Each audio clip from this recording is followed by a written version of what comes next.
Oi gente, tudo bem com vocês? Esse é o nosso segundo vídeo e a gente vai trazer uma pequena experiência bem simples sobre o princípio da flutuabilidade. Bom, essa então é a nossa sugestão dessa semana. Ela é um exemplo de como a gente pode fazer uma atividade investigativa, né, que foi o tema do nosso primeiro vídeo, de uma maneira bem simples. Então essa atividade visa demonstrar para os alunos qual barco vai suportar o maior peso, tá? Então agora a gente vai assistir a atividade que a professora Rosana realizou e depois a gente vai discutir um pouquinho sobre ela. Os alunos realizarão uma investigação científica por meio de modelos para comprovar que o material de um barco influi em sua capacidade de flutuar e de transpor cargas. Deste modo, compreenderão a importância de se criar modelos e projetos. Você vai precisar fazer um barco com uma massinha de modelar. Utilize a massa com cuidado para não esfarelar. Forme como se fosse um pequeno barquinho. Vá modelando com cuidado para não rasgar. Afunde um pouquinho assim. Depois você vai utilizar o papel alumínio e fazer a mesma coisa. Vamos fazer como se fosse um pequeno barquinho. Em seguida, nós utilizaremos as moedas, colocando em cada barco uma pequena quantidade de moedas. E vamos ver qual vai afundar ou não. Comece com uma moeda em cada barco.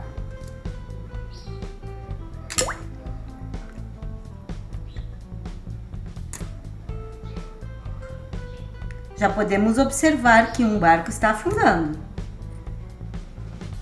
Por que será que isso aconteceu?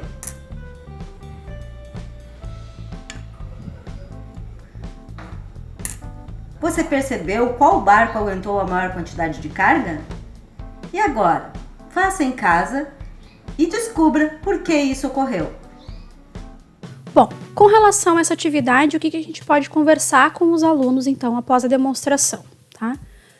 Qual dos dois barcos afundou primeiro? Né? Se o material que eles foram construídos, tem alguma influência nisso, né? E por que isso aconteceu?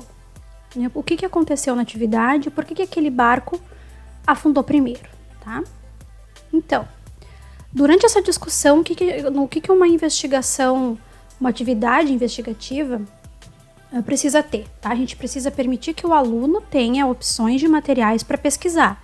Então, eles vão participar da atividade, mas eles precisam ter meios para pesquisar, para tentar descobrir, então, por que aquela atividade ocorreu daquela forma, né? Por que aquele barco afundou primeiro. Então, é preciso que a gente possibilite o nosso aluno a dialogar entre eles têm que refletir e levantar as hipóteses, eles têm que conversar por meio, né, do auxílio do professor, que vai estar sempre instigando a argumentação do aluno, para que ele possa, então, durante a sua pesquisa, né, chegar à solução do problema, que é, então, qual barco, por que aquele barco afundou primeiro, certo? Na experiência que a gente viu, então, o que realmente acontece? O que a gente vai trabalhar, quais são os conceitos, então, que a gente vai trabalhar a partir daquela experiência, tá? Por que o barco flutua? Primeira coisa, então, porque a quantidade de água deslocada é mais pesada do que ele, certo? Então, o que acontece? O barco, ele sofre uma força da água que vai empurrar o barquinho para cima. E a gravidade o empurra para baixo. Dessa forma, ele consegue flutuar. Sendo a força que empurra o barco para baixo maior, que foi o que aconteceu ao colocar mais moedas, ele vai afundar, porque aquela força se tornou maior do que a força que a água estava fazendo para manter ele boiando, né, em cima dela. Então, dessa forma, ele afundou, porque a quantidade de peso que foi colocada em cima foi maior do que a força que a água estava exercendo sobre ele. O que é importante a gente lembrar? Que a atividade que a gente vai realizar, seja qualquer atividade dentro do projeto que a gente estiver trabalhando, ela tem que estar relacionada com esse projeto, com o plano de aula e com o conteúdo que a gente está trabalhando, tá? Mesmo lá na educação infantil, a gente também trabalha com conteúdos. Então, a gente não pode trazer uma atividade para dentro da sala de aula ou fora que não tenha nenhuma conexão com o que a gente já vem trabalhando, né? Para a atividade simplesmente cair de paraquedas. Então, ela tem que estar contextualizada. Também é importante que a gente leve em consideração que esse projeto, essa atividade, esteja relacionada de alguma forma com o cotidiano do aluno, né? Porque dessa forma vai fazer sentido o que ele está vendo e o que ele está aprendendo de novo. Se ele consegue fazer essa relação com a realidade dele, com o que ele vê no cotidiano, ele vai aprender mais facilmente. Ele vai conseguir enxergar com sentido o que ele está aprendendo. Bom, por esse segundo vídeo, então, é isso. A gente espera que vocês se inscrevam, que vocês deixem o seu like. E a gente vai, ao longo das próximas semanas, trazendo mais atividades para vocês.